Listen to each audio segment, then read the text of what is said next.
Unsolicited catcalls, the whistleblowing, the derogatory comments. I mean, women are really sick of this. Yeah, and guys, it's time to knock it off. And parents, I think it's time that we do a better job of raising our boys to respect women. And this is Chick2Chick.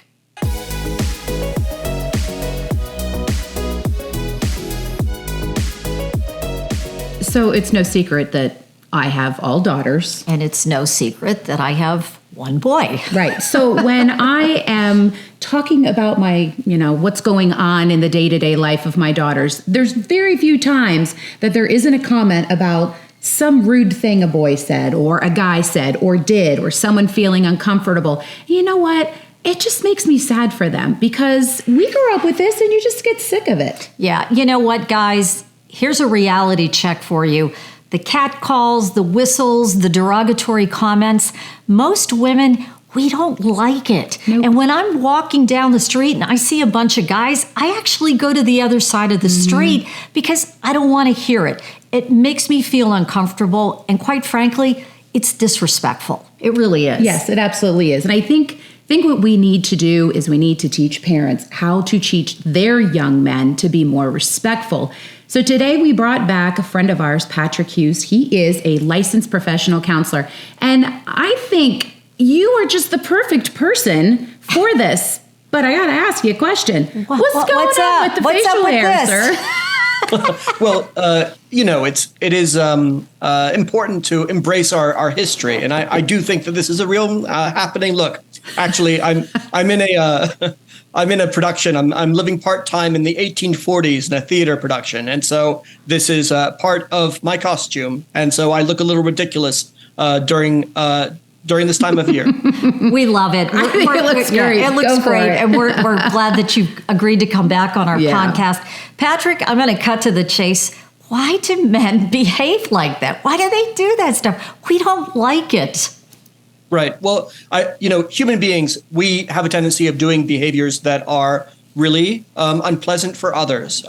And men operating in such an unpleasant fashion has a lot to do with A, the way that they are raised, and B, our cultural norms. There are elements of historical norms in terms of how people operate. And sure enough, people continue to embrace these ways that they have been brought up and the ways that are normal within the culture to operate. And being felt to be disrespected or to be made uncomfortable is obviously not a great situation to be in.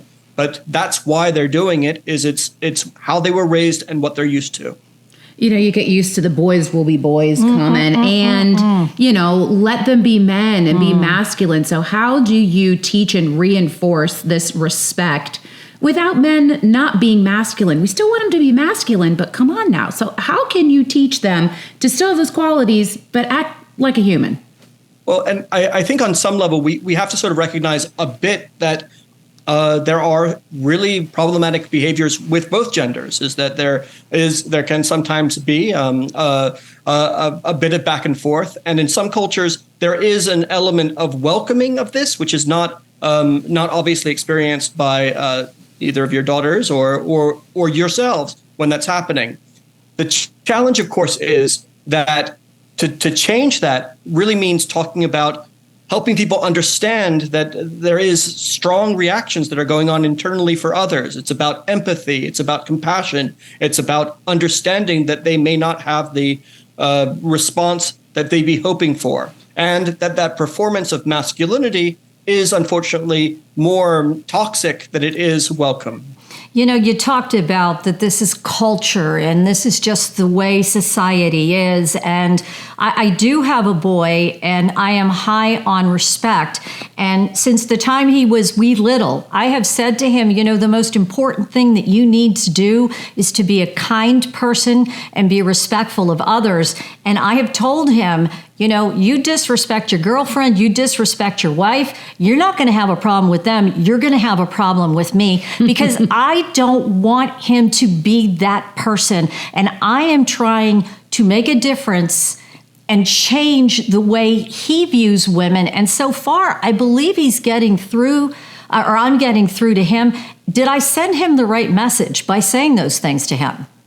I think that that's an incredibly positive message to be said. I also think that on some level, there is a benefit rather than telling a child, you do this or you're going to be answering to me, is there's more of a sense of helping them understand that having feelings is something that is important to acknowledge and to express, and that being able to find ways of expressing what, say they find someone attractive or want to tease them. There's a sense of power and there's a sense of control that can come from it, and helping them find appropriate places to be able to feel those feelings. If all we're doing is saying, hey, let me control what you're doing, or let me tell you what is right to do and not to do, that deals with it on one level. But on some level, we have to talk a little bit about what's happening under the internal sense of stuff, rather than just how people should behave, but why they're behaving that way.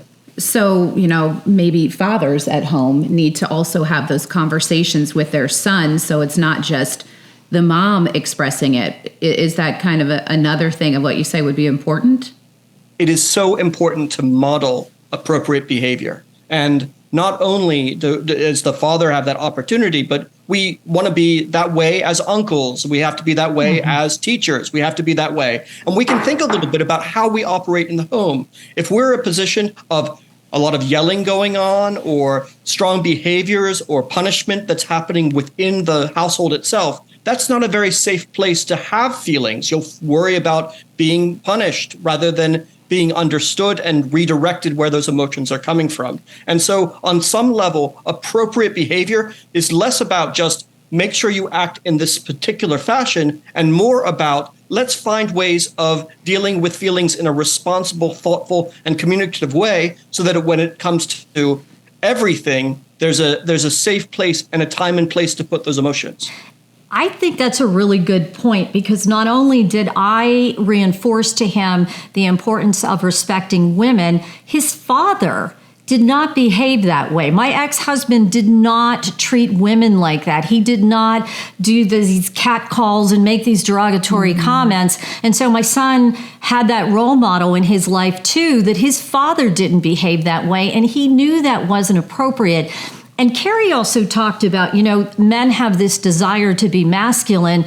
I think there's a problem, let's talk about college campuses and fraternities, and a phone call that I got from my son one night. He was just devastated and in tears because a young lady had too much to drink, and there was a line of men willing to and ready to take advantage of her. And I was so proud of him that he did the right thing. He got her, and he got her out of there.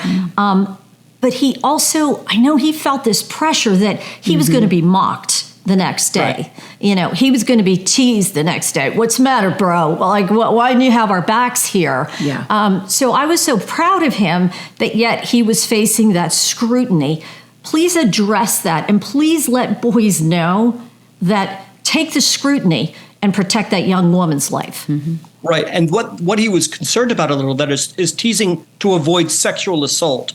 We in our culture need to remind ourselves that these are not even minor perspectives. These are serious situations that can be happening in terms of understanding what this is, what the legal implications of this would be. But even beyond that, he had the ability to be empathetic to her position and understand what she'd be going through. And although it may seem outside of the norm, we as men have a responsibility to do the right thing when we're able to empathize and have compassion for people other than us. And I think that's a huge element of a successful modeling and understanding that's going on your son's behalf. And also that we have a responsibility of all of us, that when we see injustice or situations happening like that, to do the right thing and call bad behavior out when we see it. So what about the catcalling that isn't verbal, but it's through social media and that type of disrespect? How do we approach our boys with that? One of the challenges of talking about any of these issues is that men have a tendency of feeling like, hey, if I'm not trying to do something wrong, if I'm not trying to hurt somebody's feelings, then, hey, I'm not doing anything that's really bad. one of the challenges is that it's easy to just sort of victimize and say, hey, if people are doing the wrong thing, then you're a bad person. And I think we see that a lot in social media, is that people find their own little bubbles where, hey, it's okay to do these kinds of behavior, and they block people who disagree with them. Mm-hmm. We need to come to that understanding that the impulse to have fun, to make jokes, to put things out there isn't necessarily bad in and of itself. It's the context of how it may make other people feel. And I think one of the challenges we get in our culture is that so many people are so concerned about feeling like they're being thought of as a horrible person because they've done something wrong. We need to understand just because your impulses aren't necessarily coming from a bad place, it can have bad actions. And that's part of the way we make that change, is by embracing that, hey, the diversity that's out there isn't necessarily coming from poor impulses. It's coming from poor understanding of how it may affect others. And we have to do this and start one child at a time. I started with my son. I know other moms are also doing that with their sons and saying to them, this isn't right. If you were to offer advice to a mom and a dad out there, when do you start teaching your boys? What's the messaging, and how do you go about doing this? When do you start doing this? I want to make it very clear that I think it's actually important to teach this both to girls and boys, is that it's the concept of consent. It's the idea that if you get the okay from someone else, then it's fine to joke. But if you don't have that okay, if somebody is withdrawn or not having a good time, that's not the time to bully. That's not the time to press. That's not the time to be in that way. And we have to, in terms of when that begins, it comes from the beginning of as soon as people are born. We do that in the way that we respect and work with our partners. We do that in the way that we respect and interact with the individuals in our lives. And if we show someone that we respect everyone and care about everyone's feelings, they take that message on. There is a huge journey in terms of what it is to be a child, to be an adolescent, to be a young adult, and to be involved in this culture. And those lessons are going to be updated depending on whatever developmental stage someone's in. So we have to check ourselves and make sure, are we in charge of our emotions, and are we in charge of our own boundaries? And do we understand the concepts of consent in the way that we deal with our own anger, our own fears, and everything that else that might be going on internally for us? I love that. I think parents really need to check back in with their kids, and they need to not let other things, dictate the social norms anymore. And I like that you brought up that it's both the girls and the boys. They have to both take an equal ownership. That's a good thought too. Patrick, any last thoughts before we close out this podcast? I just want to reinforce that even though there's a large historical culture to this, that's not excusing it. I think these are horrible things that we need to find a way of rectifying. But as we understand where that's coming from, it's important not to vilify anyone who's doing this. Let's find ways of helping them support each other. And that's the best way of really making those changes in the culture that we're all hoping for. And what a great way to end this podcast. Thanks so much for coming back on. And we do love your facial hair. We love it. Go with it. You're rocking it, dude. Somebody called me Wolverine on the street the other day. Excellent. And you owned it. That's a good look. Thanks, Patrick. Thanks, Patrick. Thank you. So many important things that he said. And, guys, you got to understand, we don't like this. You got to stop. And Patrick said that important word, that word that is so respect. Respect. It is lacking in so many parts of society these days. Yeah. We got to get back to it. You got to learn to respect women. Stop the nonsense. And let's teach our boys to stop this before it starts. I agree. You can be masculine, but be a nice guy. Yeah, be kind. Be kind. Yeah, we appreciate you being with us today. Do us a favor, head over to our Chick2Chick YouTube channel, like and subscribe until we're back to chirp about another topic.